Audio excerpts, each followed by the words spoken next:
What is up, you sexy mofos? The first thing I want to say is I hope you enjoyed that cinematic. Took a long time to put it all together, but if you did, please be sure to hit the thumbs up and give this video a like. Now, I know it's been a while since I did a review, but I had the opportunity to play Ghost Recon Wildlands just this last weekend, thanks to a mod of mine who recommended the game to me. Truth be told, I play a lot of Arma, which is also a military simulator, and I played Ghost Recon Part 1, which was the antithesis of a military-style simulator sniper game back in 2001, if you guys remember that far back. This version of the game, however, has evolved quite a bit. Ghost Recon Wildlands, to me, is a bit of a mix. It's GTA 5 in the jungle, or GTA 5 meets Far Cry 2. So I thought, why not give you guys a quick review of what I liked about the game, what I disliked about the game, and an overall rating out of 10. I do want to start by saying this is just my opinion on playing the beta. Keyword being beta, of course. We didn't get to play the entire map, just a small section of the map. And also, I don't think the game's fully optimized yet.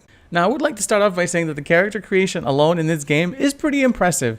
You know, I would have thought that you would have ended up with maybe a choice of 4 or 5 generic options, but the customization in the character creation section is amazing. You can go down from scars, facial hair, face types, all kinds of different skin tones, even having unique tattoos and clothing style on your avatar. I have to admit, I was pretty blown away at how far you could go with character customization and actually making your character look more like the real life you. The map, I have to be honest, looks ridiculously big.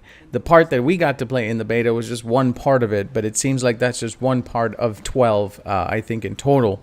And it's just going to take a long time.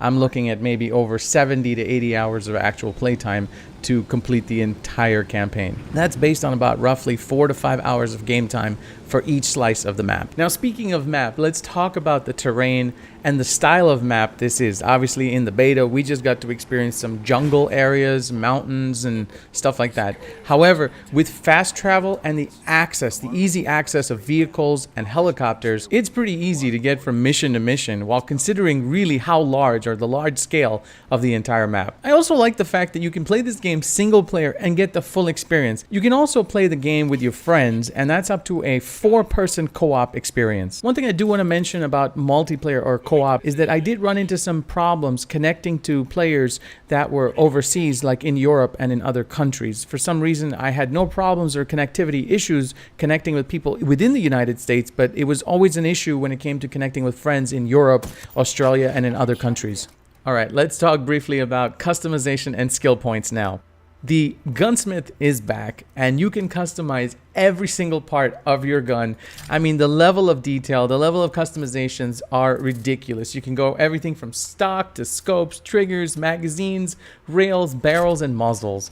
And I have to admit that the fact that they implemented 4 different types of skill sets forces you to not just play a certain game type, but if there's a certain skill set that you need or a certain skill type that you want, it kind of linearly pushes you in the direction of the missions that you're supposed to do to get those points so that you can unlock these specific skill points that you need for your soldier, whether it's becoming a drone specialist, an item specialist, maybe you want more stamina, be more physical, be a better shooter. So the customizations between the arsenal of weapons that they have and your skill points is just ridiculous, and a big thumbs up for that. With that said, I do want to mention, after you've put together all your skill points and all your customizations to your weapons, it basically boils down to 2 different styles of fighting. In my opinion, I personally like the stealth way because I think that it's a little bit more rewarding in the end, especially on harder missions, marking your targets, taking them all out by stealth. I think that learning how to use the drone is definitely key to doing effective stealth missions and maybe taking out generators for night missions. And I have to admit, the game does have pretty good thermals and night vision. But there are other styles where you can just run into camps, guns blazing, taking out your target, freeing hostages, and getting out in one piece. And speaking of taking on entire camps, I do appreciate the fact that this time Ubisoft did not go in the way of The Division, where bosses and mini bosses were just sponges for bullets. This time it's really rewarding when you get a sniper rifle, or you get a sniper rifle with explosive rounds where you can actually take out an entire helicopter squad, or you can take out fully armored mini bosses with just one good clean headshot. The graphics. I know a lot of people said the graphics are amazing. Some people said, hey, the graphics aren't that great. Again, this is beta, so I'm not really judging it that much because it's not optimized yet. However, I will say this, my system is not the best system. I run on a 780 Ti with a 4770K, so I had to turn everything down to low while I was streaming and everything up to about medium when I wasn't streaming. Honestly, I'm not complaining about the graphics. They actually look pretty good to me. The only things that I'm really complaining about is driving the vehicles. The vehicles felt really sluggish and awkward at times, and the terrain, gravity, certain types of physics where it just wouldn't work. How I'm able to go full speed up a hill without any kind of speed reduction is beyond me. Also, there's a little bug for left-handed players which I've noticed is that you cannot assign any kind of vehicle keys for motorcycles. So if you're left-handed, you're kind of screwed, buddy. You can't ride a motorcycle because you can't turn unless you use WASD. Alright, let's talk about the meat and potatoes of the game, guys. Let's talk about the gameplay and the price point. Is it worth it, DP? The thing is, after you've rescued so many helicopters and gone and done the intel jobs and rescued hostages and killed bad guys, the game does get a little bit repetitive. Did the game entertain me? Yes, it was fun, but it wasn't like I was like, okay, I can't wait to get back up tomorrow morning and get back on the game. Because after playing it for about a good 10 hours, it did get extremely repetitive. And once you've maxed out your skill points and you've maxed out all of your upgrades on your weapons, I can honestly say that I personally don't think that the game is worth the $60 price point AAA title. Again, this is beta, so we just got to experience a little part of it. Now, maybe when the actual game comes out, it might be a little bit different. The only thing that I can say at that point is just wait until the full game comes out. Other people have reviewed it and put it out there. But for a guy that plays a military simulator like Arma, has so many options for vehicles, for jets, for helicopters, for multiplayer, there is no real multiplayer option. And the thing about Ubisoft is that I always feel like they hype up their games to be something that they're not.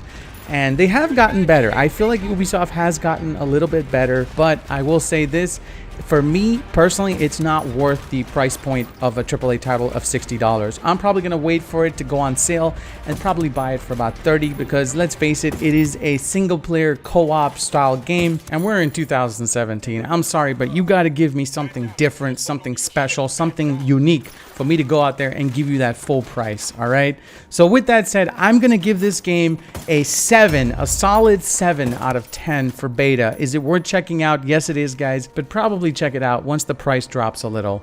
But still, for a beta, it's a solid 7 out of 10. Anyways, guys, I hope you enjoyed the review. I hope that it was somewhat informative for you. If it helps you make a decision, please be sure to hit this video with a like. Give me a thumbs up. I really appreciate all the love and support that you guys give me.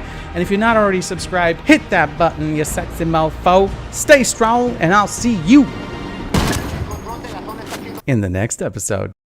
So I kind of took the liberty of skipping over all the intro, the cinematics, you know, the developer coming on and saying, hey, what's up, guys? What's up, you sexy mofos?